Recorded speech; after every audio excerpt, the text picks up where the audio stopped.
이 감정이라고 하는 제도를 좀 제가 설명을 드릴게요. 감정이 뭐냐 그러면 이거는 전문가가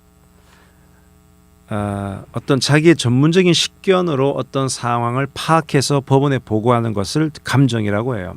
판사는 법률 전문가지 예를 들어 IT 전문가는 아니잖아요. 요즘 IT 분쟁 정말 많거든요. 예를 들어서 야 우리한테 이런 뭐 프로그램 납품해줘. 알겠습니다. 근데 납품을 했는데 이 프로그램이 이래가지고 뭐 써먹겠냐? 이거 빠꾸.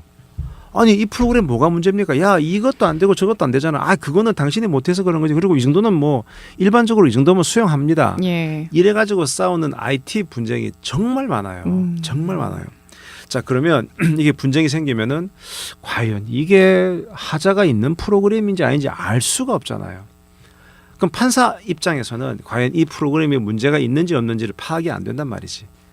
그러면 감정인을 선임을 해요. 감정인. 각 법원마다 전문가들 풀이 있어요. 누구는 IT 전문가, 누구는 건설 전문가, 뭐 누구는 다 다양한 전문가들이 있어서 원고와 피고 자 이거 어차피 지금 판사의 나는 이게 전문가가 아니니까 이 프로그램이 제대로 되는지 안 되는지 알 수가 없거든요. 감정인을 선임해서 합시다.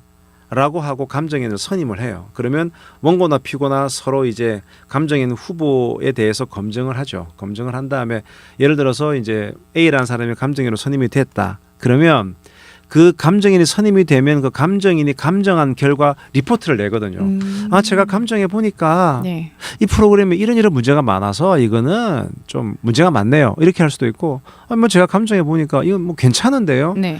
그 감정서가 튀어나오면 재판은 사실은 그대로 결정이 나는 거예요.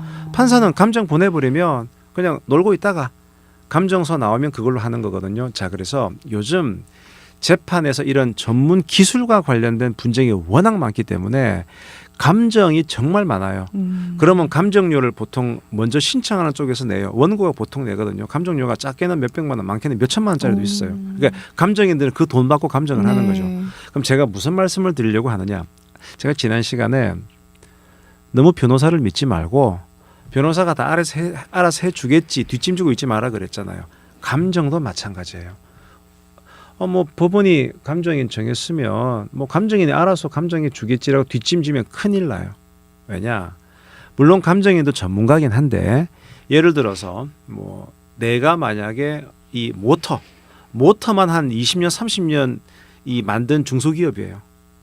근데 어떤 전문가가 와서 감정을 한다고 내가 30년간 이 모터를 연구한 나만큼 알 수가 없거든요. 그러니까 이 감정인들이 어느 특정 분야에서 나만큼 잘 알지 못한다는 얘기지. 그런 상황에서 알아서 해주겠지라고 하고 제대로 소극적으로 대하는 것이 아니고 저는 항상 얘기해요. 감정인이 선임되고 감정이 시작되면 그때부터 전쟁이다. 그러면 수시로 감정인을 만나야 돼요.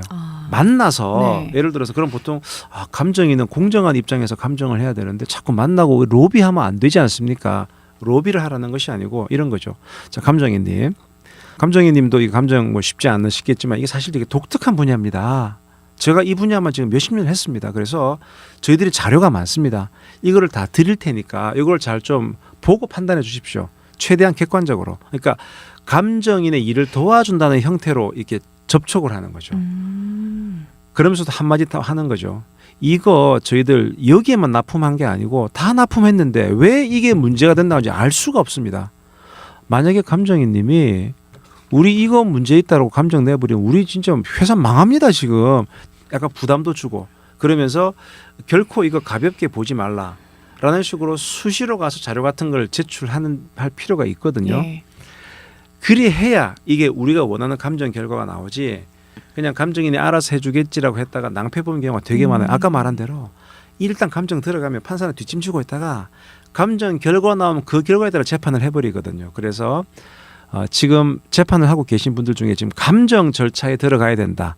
또 들어갔다 그러면 지금이 너무나 중요한 골든타임이에요. 이때 어떻게 감정인에게 우리를 제대로 어필하느냐 네. 그게 따라 달라지는 거고 근데 만약에 감정 결과가 잘못 나왔어 우리한테 되게 안 좋게 나왔어 그러면은 이제 모든 게 끝나버린 거야. 그렇지는 않아요. 감정 결과가 나왔는데 막상 감정서를 보다 보면 열받은 경우가 있어요. 감정인 제대로 감정한 건 맞아?